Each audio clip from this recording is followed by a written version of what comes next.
Hey guys, what's up? Welcome back to my channel. Super excited you made it here today. Today we are going to be doing this really fun 70s disco inspired makeup look for Halloween. This is day 4 of Halloween this year. I wanted to do something fun and glam for those of you who aren't super into the gore situation. So this is the look we're going to be recreating today. Stay tuned to see how to get this look and listen to a fun ghost story. Alright guys, so today's ghost story is going to be talking about the Dakota building in New York City because it is famous for being the last home where John Lennon lived and for being the site of his murder. Yikes. But also, this building has a long history of being haunted in and of itself anyways. So this is reportedly one of the most haunted buildings in New York City. So on lots of ghost tours and that kind of stuff. So I was pretty into it when I was reading the stories. So let's talk about it. So even going back to John Lennon himself, he would talk about the paranormal activity that happened in the building. He's claimed to have seen a UFO from the window of his apartment and also to have seen an apparition of a woman walking down the long halls of the building. So he nicknamed the woman that he saw the Crying Lady Ghost, and several other celebrities who have lived in that building as well have had similar experiences. Yeah, so they have had similar experiences, so he's not the only person to have seen this Crying Lady Ghost.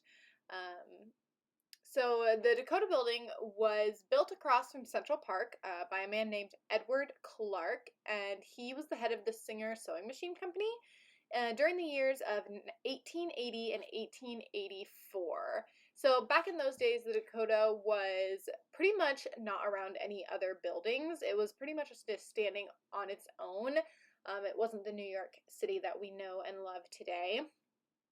And the name Dakota comes from the fact that it first appeared in 1933 newspaper, and it was because of Edward Clark's interest in the Western Territories. So that's why it is called the Dakota Building. So essentially, it's had a long history of being haunted. So what is haunting it?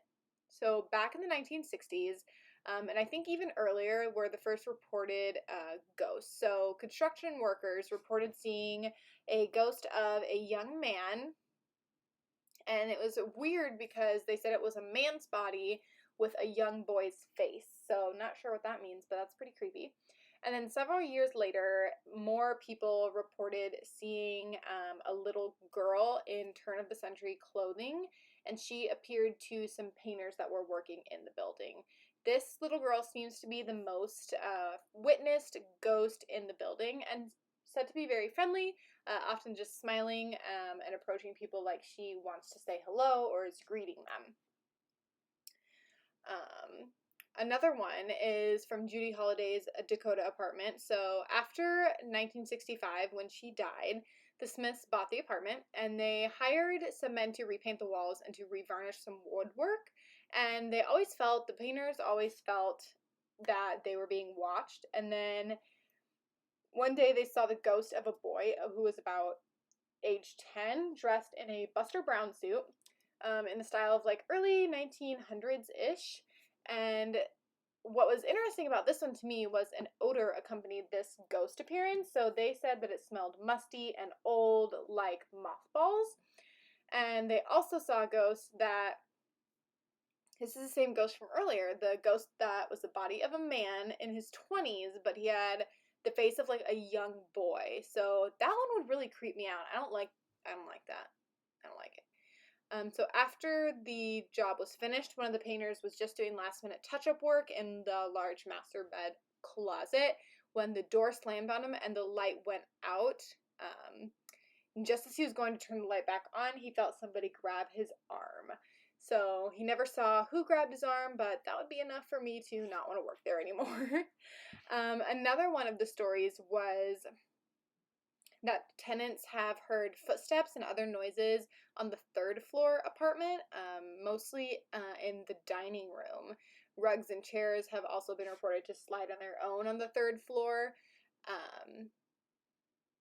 And then one of the residents that lived on the third floor said when he came home, he thought he saw somebody pacing back and forth in the living room window in front of their chandelier, even though nobody was home.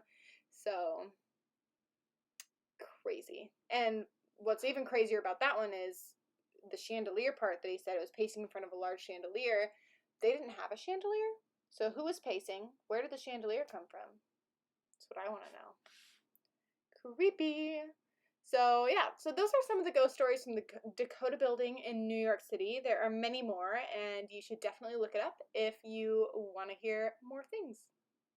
Alright guys, thank you so much for watching this video. I hope that you enjoyed it. Let me know what you guys want to see next in the comments below. Like this video if you thought this was a fun look for Halloween. And let me know kind of what you guys are thinking about this year's Halloween looks. I hope you guys have an awesome rest of your week or weekend, and I will definitely be sure to get back to you guys. Bye guys!